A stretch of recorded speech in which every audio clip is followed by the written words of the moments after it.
We're welcoming back professional sports bettor Ted Savransky from Vegas. That's right, the same Ted Savransky that won that big bet with me in the national championship game. And by the way, Ted, I know you said yesterday you're thinking about coming down this summer, but right now is the finest weather in Costa Rica. And keep in mind, about mid-April, late April, the rainy season pours in. So we're anxious to own up to our side of the bet and show you a good time down here. There's some zip line canopy tours. There's some deep sea fishing. I mean, it's not only the home of the world's largest sports books, but there's a whole bunch to it. So looking forward to holding up our end of the deal here.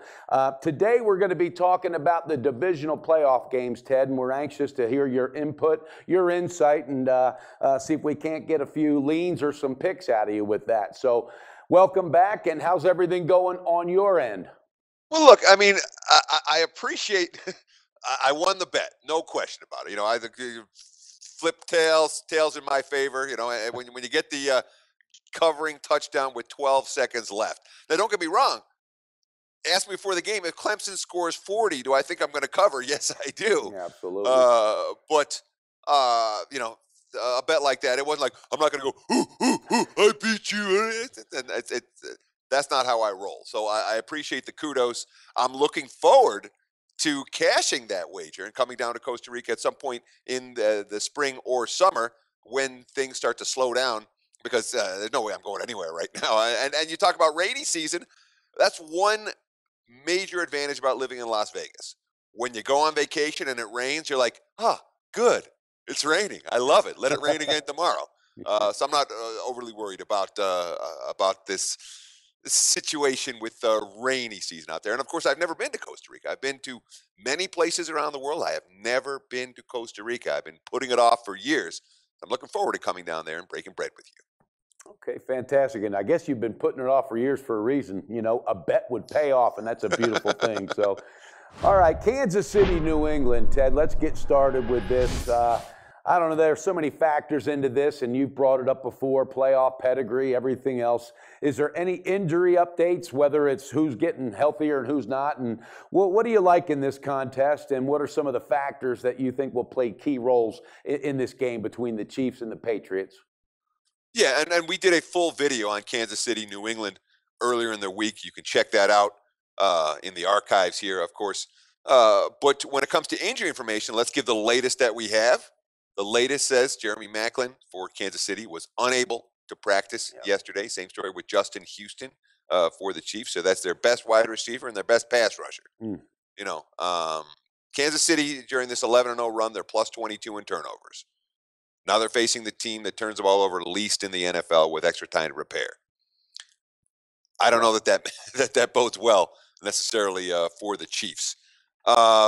You have New England getting much healthier as Kansas City's getting much more banged up. Patriots and I botched it yesterday. What did I say? I said Amendola, or I got Edelman and Amendola messed up on the video when we shot it. I'm like, well, the bottom line is they're both going to be playing along with Gronkowski, Yeah. along with Sebastian Vollmer is expected to go. That gives Brady his full complement, or most of his full complement of pass catching weapons, along with his elite tackle to protect him. Dante Hightower is supposed to go for New England. Don't know yet about Chandler Jones, who looked good prior to the insanity that has been surrounding his story in recent weeks. But in terms of the health direction for these two teams, New England's getting healthier, Kansas City getting more banged up. Now, Ted, look, and again, this is going to change throughout the week as we find out more about Macklin and Smith. But what do you think about New England -5 right now where it's sitting? All right, who has the coaching edge? Obviously, Belichick, he knows how to bring home, the bacon. He's won the big one several times. But I know I can't forget, and I'm a Philadelphia Eagle diehard fan, born and raised there. But Andy Reid took us as close to the promised land as we could get without winning it several times, and I know that takes a skill. All right, and it might be a stupid question, but then again, my dad said the only stupid question is the one you don't ask. Who do you think has the coaching advantage and why? I mean, let's say KC has some injuries and Andy Reid, is he able to plug holes like Belichick? And then after that, if you will, kind of throw a direction you might be leaning to in this game. Oh, I could only look towards the Patriots. I mean, I want no part of the Chiefs. If you've been riding Kansas City, you've made a bunch of money riding Kansas City. That ride, in my opinion, is okay, comes to an end on Saturday. But I mean, it doesn't matter who you ask me. Bill Belichick versus Coach X in the NFL. Bill Belichick wins every time. Now that doesn't mean that Bill Belichick wins every game, but it means I have yet to see a game where Bill Belichick's been outcoached. If you can think of one, let me know. Yep. I haven't seen it. And Andy Reid, let's not forget, what do you get? The Eagles to the NFC Championship game 6 times, and they made it to 1 Super Bowl and won none of them. Yeah. I don't know that Reid necessarily had the best team all those times. They didn't, obviously. But I don't know the Patriots have had the best teams all these times either. Belichick wins any coaching battle, period. Okay. All right. So you heard it, and I agree with you on that one. I really do. I like that. And if you had banked some money with Kansas City on this run, enjoy it and be safe with it and do the smart thing with it. All right, Green Bay at Arizona, Ted. The line right now sitting Arizona -7. I was a little surprised at how high that was. I just thought that Green Bay win last week would solidify the fact that in big games this team steps up. So I'm anxious to hear your breakdown. And again, there's that experience factor, that playoff pedigree, championship pedigree that Green Bay displays. What are your thoughts on this? Cardinals at home. Do you think that line's a little high to, is it right where it should be? What's your thoughts on this one? Well, I definitely think this number's a little bit high. And I think the total's a little bit low. And I think I'm going to focus on the total for this matchup. When we look at what Green Bay did last week at Washington that they didn't do against Arizona when they played in Week 16, it's real simple. A, they had a healthier offensive line, and B, they pushed the tempo. That's what they want to do. Green Bay wants to play no huddle. They want to keep their opponents from substituting. They want to be going as fast as they possibly can. We always think about Chip Kelly and, well, now Chip Kelly and the 49ers. I saw that. Yeah. In terms of the up-tempo offenses. That's what Mike McCarthy and Aaron Rodgers want to do, and they recognize the success they had last week was all about pushing pace. And if you read both the comments from the Packer locker room after the win and the Redskins locker room after the loss, that pace was very, very effective. I would expect Green Bay to push the tempo as much as humanly possible here. And of course, their offensive line is going to be a lot healthier than it was when these two teams met a couple of weeks ago and Aaron Rodgers couldn't stay upright. The Packers had 2 yards per play. 2 yards per play for a full game in that contest. That's very rare at an NFL level. I'm anticipating a much better offensive performance from the Packers, but let's not sugarcoat what Arizona did offensively this year. They scored more than 30 points a game. They finished number 2 in yards in the NFL. And Bruce Arians, this is not a dink and dunk head coach. This is a let's chuck it downfield. Let's take our shots at big plays. And they connect on big plays every single game. Arizona 1 or 2 or 3 or 4 of them. If the loser gets to 24, you can't lose this total. And I think the loser gets to 24 in this one. I like the Cards and the Packers over the total. Okay. I like that. That's a good breakdown. And yeah, I'm anxious to see what Carson Palmer does because, there's several times he's had his chances and, he got hurt and so forth, won the big game. And Bruce Arians, those two really get together. And like you said, there's no dinking and dunking with him. It's going downfield. And Fitzgerald's been up to the challenge. So I like the breakdown there as well. All right, Seattle at Carolina on Sunday. Let's talk about Sunday.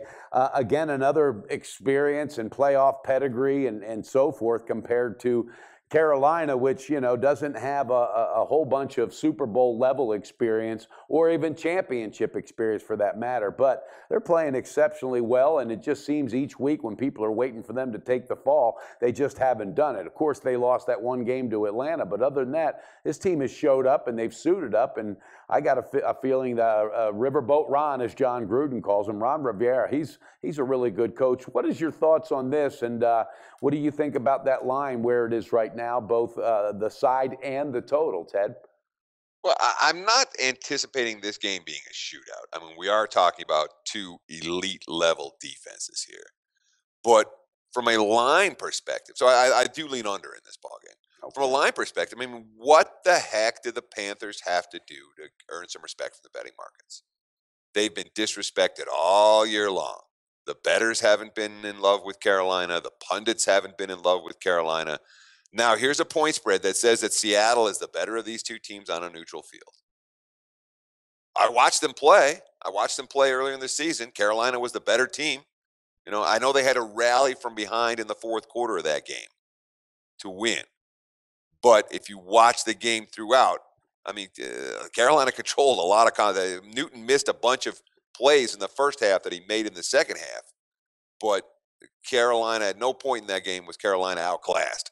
And these two teams have played battles every single season the last 4 years. Mhm. They've been these tight one-score battles between the Panthers and the Seahawks, which makes a lot of bettors a little bit reluctant to lay points with Carolina. But my numbers say that Carolina is the better of these two teams, and I'm telling you, you read some of those the quotes coming out of the locker room. That team is searching for respect. Yeah. They're not going to get it until they beat the Seahawks. I think Carolina wins the game. I like that call, and I think that's pretty motivating for them as well, and they do deserve that respect, and it's week in and week out, and I just think there's so much camaraderie in that locker room, and they're absolutely buying what Riviera's selling, and they had been. So it's nice to see that, and let's not forget that weapon in Greg Olsen. That's really, really been meaningful this year, and he shows up. He's exciting to watch. And Seattle, with their experience, I just don't think any of that is going to show. I mean, Carolina's prepared, and then when you let them be at home and get that home field advantage, I know Carolina right now is fired up. Those fans will be ready to go. So anxious to see how that plays out. Now, the last game, Ted, this is one that obviously this line's going to be doing something different soon. Pittsburgh with not only the problem at quarterback with Big Ben, and he's a horse. This guy will show up if he can even walk out there and play on one leg. He would do it if he was allowed to.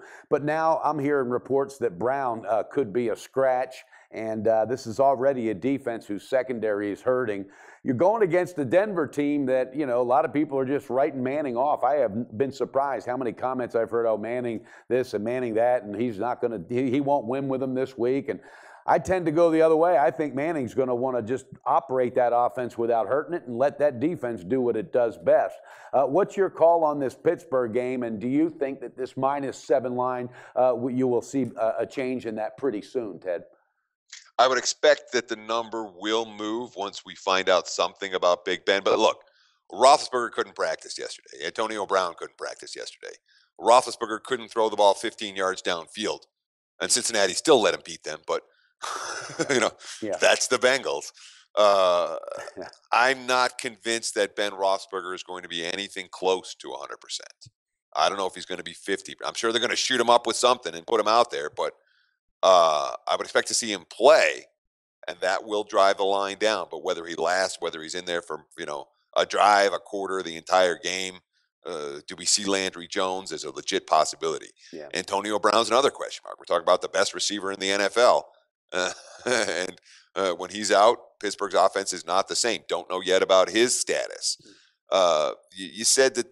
I mean, this is the tail end of Peyton Manning's career. He's a Hall of Fame quarterback. We know what Peyton Manning was capable of doing in his prime, in his heyday. That's not the Peyton Manning we're seeing now. I watched the Week 17 when he came in off the bench against San Diego, and the team was energized by his return, and the crowd was energized, and he completed 5 passes, and they were all dink and dunk. We're talking about a guy who was the number 32 ranked passer before he got hurt supposedly got hurt against Kansas City. He got benched for ineffectiveness in that ball game, and then sat on the sideline for the next 6 weeks in an effort to keep him fresh for the playoffs.